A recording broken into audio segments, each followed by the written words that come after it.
السلام علیکم ورحمۃ اللہ وبرکاتہ۔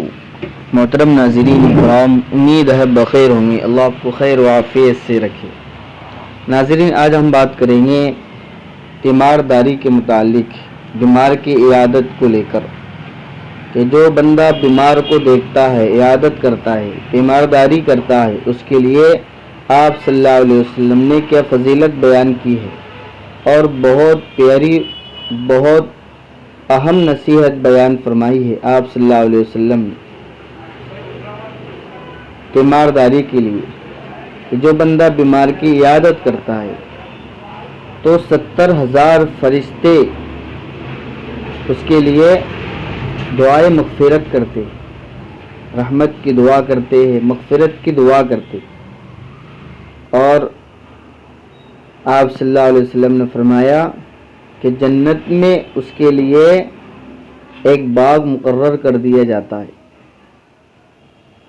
حضرت علی رضی اللہ عنہ فرماتے ہیں، روایت کرتے ہیں، رسول اللہ صلی اللہ علیہ وسلم نے فرمایا کہ جو بندہ صبح کے پہلے حصے میں کسی مریض کی عیادت کرتا ہے، اس کو دیکھتا ہے، تو 70,000 فرشتے اس کے لیے شام ہونے تک، صبح سے شام ہونے تک 70,000 فرشتے اس کے لیے رحمت اور مغفرت کی دعا کرتے ہیں۔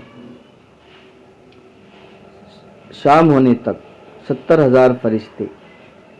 اور جو بندہ شام کے شروع حصے میں، یعنی دن کے آخری حصے میں، شام کے شروع حصے میں کسی مریض کی عیادت کرتا ہے، اس کو دیکھتا ہے، تو صبح ہونے تک 70,000 فرشتے اس کے لیے مغفرت، رحمت اور مغفرت کی دعا کرتے ہیں۔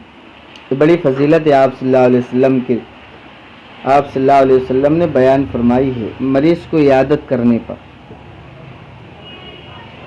اور آخری بات ارشاد فرمائی کہ اللہ رب العزت اس کے لیے ایک باغ مقرر کر دیتے ہیں، اس کے لیے ایک باغ مقرر کر دیا جاتا ہے کہ مریض کی عادت، ہم مریض کو دیکھنے پر مریض کے پاس ہم جائے تو اس کو تسلی بھرے جملے کہیں اور اس کو ایسی بات نہ کہے جس سے پریشانی ہوتی ہو اور اس کی بیماری میں اضافہ ہوتا ہو۔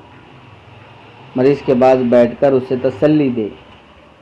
اور مریض کے پاس بیٹھنے کا دوسرا ادب یہ بھی ہے کہ اس کے پاس دیر تک نہ بیٹھے، بقدر ضرورت مریض کے پاس بیٹھے، اس کی عیادت کرے۔ اور یہ مریض کے دیکھنے کی، بیمار کو عیادت کے لیے آپ صلی اللہ علیہ وسلم نے فرمایا کہ 70,000 فرشتے اس کے لیے رحمت اور مغفرت کی دعا کرتے ہیں۔ جب گیا صبح سے لے کر شام تک کرتے ہیں، شام کو گیا تو صبح تک کرتے ہیں۔ اور فرمایا کہ جنت میں اس کے لیے ایک باغ مقرر کر دیا جاتا ہے۔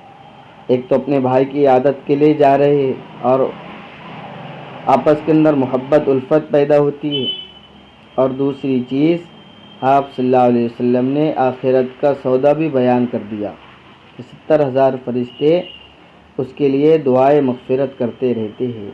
السلام علیکم ورحمۃ اللہ وبرکاتہ۔